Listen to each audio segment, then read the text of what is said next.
Hey you guys, welcome to my channel. I'm Desi Coco, and today I want to share with you guys something that I've been going through recently, which is my recovery process from my eating disorder. I've mentioned this in the past two videos that I've made, but I wanted to talk about it because lately I haven't been making any videos. I opened up my channel in January and I've only filmed 2 videos so far because of my body image. Right now I'm in the recovery process, and that's not easy because you gain weight, you become healthy, but I've been having trouble with uploading pictures of myself, filming myself, because I'm not comfortable all the time with my body. Today I wanted to share with you guys 7 things that keep me going when I have bad days.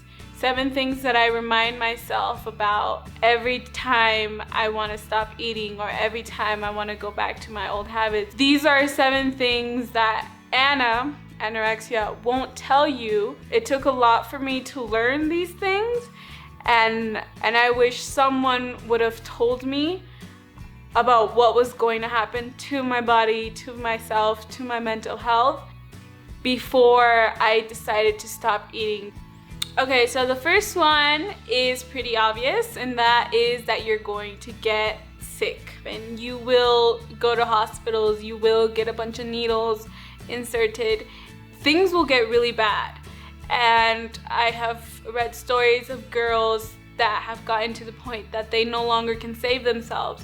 And they tell other girls not to get to that point, and they talk about how much they regret it. And I'm so happy that I didn't get there and I was able to save myself. But there's some girls or boys that just didn't. So it might seem logical that you're gonna get sick, but Anna just takes over and you don't realize what you're putting your body through. And there's some things that you won't be able to take back. So maybe most of you are like, well, duh, you're gonna get sick. But as a person that has an eating disorder, you really don't see that. When I started my eating disorder, well, it's been with me since I was like a little kid probably. But when I was in high school, that's when I took it to a whole nother level. And every time I wouldn't eat, every time that I would skip a meal, I would feel stronger.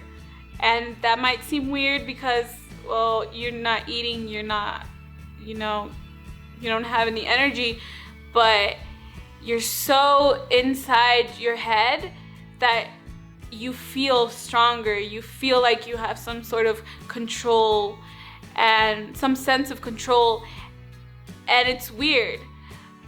That might be the first year or so of the eating disorder, but it will catch up to you.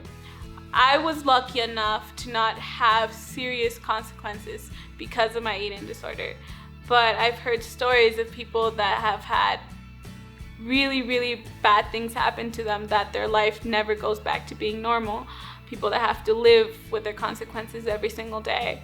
Of course, me too. My body no longer is like I was before my eating disorder. My nails no longer grow nice and strong like they used to.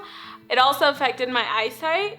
I have one eye that's a little bit blurry. Due to the 2 phases in my life where I had relapses, my eye has gotten worse. And the one good eye that I had, that one started to get a little bit blurry as well. So it also affected my vision. Okay, so the second one is you will lose more than weight throughout this process. I lost a lot of friends, a lot of family, and I also lost many special events in my life, like my high school graduation that I waited 12 years for that, and I was the first girl in my family to be able to graduate in the time that they were supposed to graduate high school. I was really excited for my high school graduation, but I wasn't able to make it because I was really, really sick. That was around the time that I had my first really big relapse. I tried to walk, but I couldn't. I was outside of the venue and I just couldn't go inside because I was too weak to walk. That was very important to me. Until this day, I regret it. Also, I lost my opportunity to attend dental school. That was after I graduated. I made it into dental school, but I wasn't able to go because I was really sick. So yeah, you will lose more than just weight. You will eventually lose yourself and your self-esteem and your health and all of those things. Losing weight is not worth it. The third one is you're not just hurting yourself, you are hurting your family members, your friends, anybody that's close to you. So during my eating disorder for years, I kept it a secret, but eventually my family noticed. Every single time that I was in the emergency room, I wasn't the only one in pain, or I wasn't the only one having a hard time. My family was too. My mom, my dad, my sisters, all of them were having a hard time trying to deal with what was going on. I can't imagine seeing a loved one go through that, not loving herself or himself enough to keep eating, or putting themselves in a hospital, putting themselves in an emergency room. And I'm not saying that it's our fault that we're here that are eating disorders, because usually eating disorders, there's a reason why. As a kid, we have maybe gone through something that was traumatizing.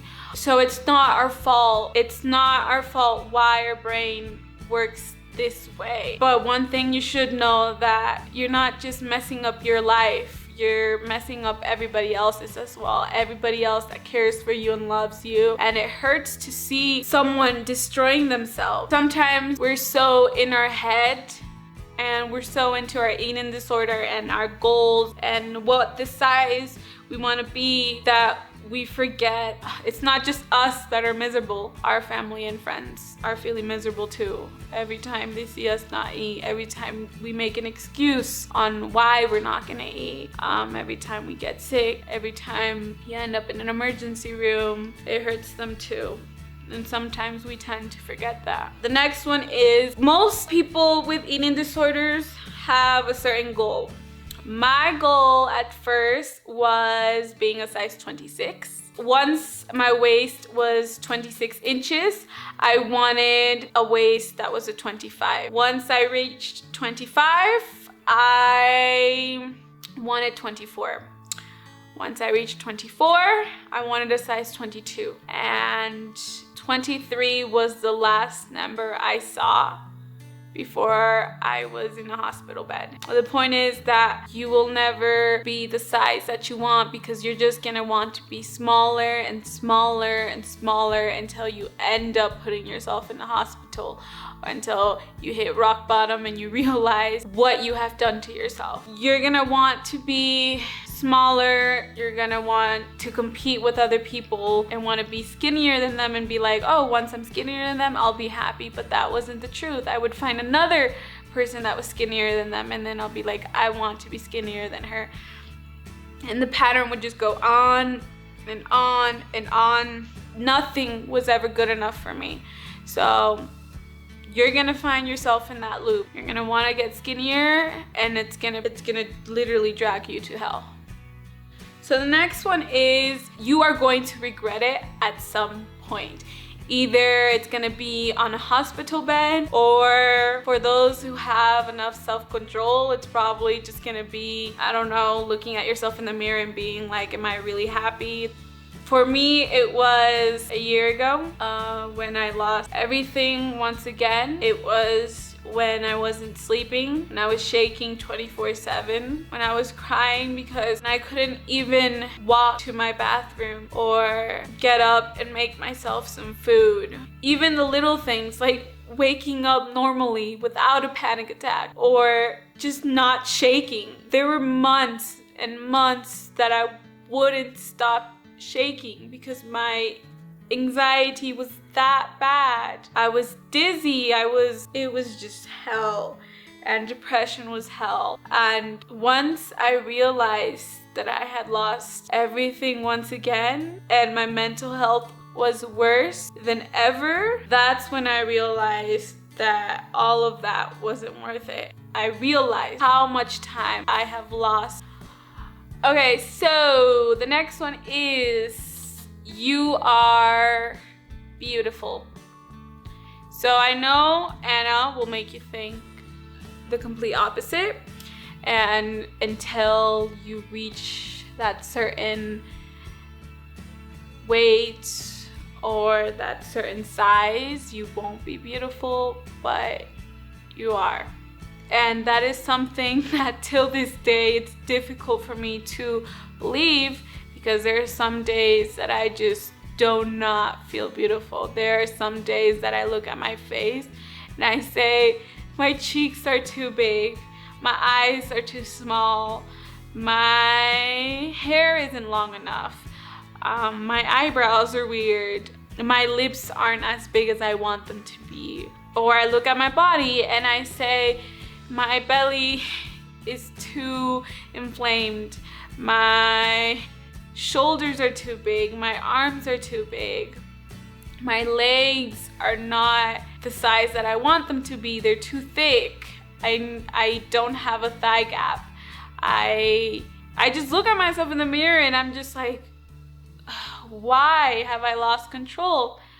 But then I remind myself that I have eyes that can see, I have ears that can hear, I have eyebrows. Just having eyebrows is amazing. My lips are beautiful. I have legs. I'm able to walk and go to the store and come back. Or I'm able to run. I'm able to draw or color or paint. I'm able to do my hair, even if I think my hair's not long enough, but I have hair. When you're feeling like that, when you get in front of the mirror and you start criticizing yourself, remember those little things, because sometimes we tend to forget that. We tend to feel like nothing's ever good enough for us, and sometimes those little things are honestly what matters, and she will tell you otherwise, but you're much, much, much stronger than she will ever be. So you're beautiful, being a size 0 or being a size 10 or whatever size you are beautiful. Okay, so the last one is, there are healthy ways to lose weight. During your recovery process, you will experiment different ways to lose weight. I started with raw vegan because I wanted to still be skinny but eat. But that's definitely not good for you, because you only eat raw things. So yeah, that's not healthy. But then after going from raw vegan, I went to being vegan. Now this one was okay, but I wasn't taking the protein and the vitamins I needed to be taking because I wasn't eating meat. Obviously my body was not healthy. I mean, I was eating and it was good that I was eating, but it wasn't the healthiest strategy. Obviously I started to get sick because I didn't have the things that I needed, and that's how I had my other relapse. Now I eat everything. There are healthy ways to lose weight. Like, for example, I try to eat not a lot of sugar, and if I do, I make my routine extra a little bit longer than it usually is. I try to do now that I have energy, I can actually go for before I wasn't able to do cardio for more than 1 or 2 minutes, intense cardio, but now I'm able to do cardio for 30 to 40 minutes, and that's amazing. I'm able to sweat now, I'm able to push my limits. If I'm tired, I take a 1-minute break, or maybe even 5-minute break sometimes, and then I keep going. So the fact that my body gets stronger every time I work out is super awesome. Now, you will lose weight with exercise and a healthy meal plan. It won't be as easy, and Anna will always be there in the back of your mind through the recovery process, telling you, don't eat this, don't eat that. Obviously, cutting off sugar helps a lot, cutting off soda, all of that helps. but she will still be there. And one of the best feelings is being able to go against everything she says. I've always been very stubborn, and I don't like when people tell me what I have to do. When people tell me that I have to do this, I always do the complete opposite. So one thing that I guess really helped me throughout this whole eating disorder phase, recovery process, what's been helping me is the fact that I do not like being told what to do. She wants you not to enjoy life. And sometimes she will win and sometimes she won't. But you gotta remember that throughout this recovery process, it is not easy. There will be some days that will be easy, but then there will be days that you're not even gonna wanna get out of your room because you don't want people to see you. Or like me, you won't be able to upload pictures on Instagram or Facebook because you don't want people to see you. You don't want people to comment. But Anna has taken so much of my life that I won't be able to take back. And I'm just so tired of it that honestly, I just want to enjoy my life. And if I have a little belly right now, it's okay. In a few months with my exercise, it'll be gone. The important thing is that I'm healthy.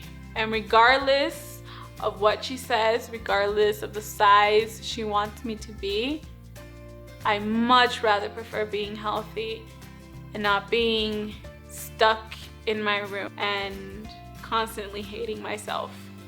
It's not easy, nothing really is, but it is worth it. And things will get better. I mean, things are way better for me. I believed in it, and things are getting better every single day. And regardless of the size that I am now, I wouldn't go back to being where I was a year ago.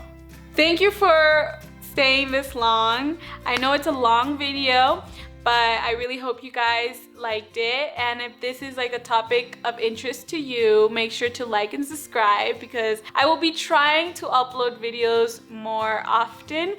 This is something that I wanted to get off of my chest, and now that it's out there, I feel more confident with myself, and I feel like this has helped me a lot to finally tell you guys what's been going on and why it's so hard for me to get in front of the camera. I like being in front of the camera, like cameras are like my favorite thing, so I like taking pictures of myself and filming and stuff, but all of that went away with my eating disorder. But now, letting you guys know, it feels so much better, and I feel so much better talking about this. So I really hope you guys liked it, and see you guys next time. Bye!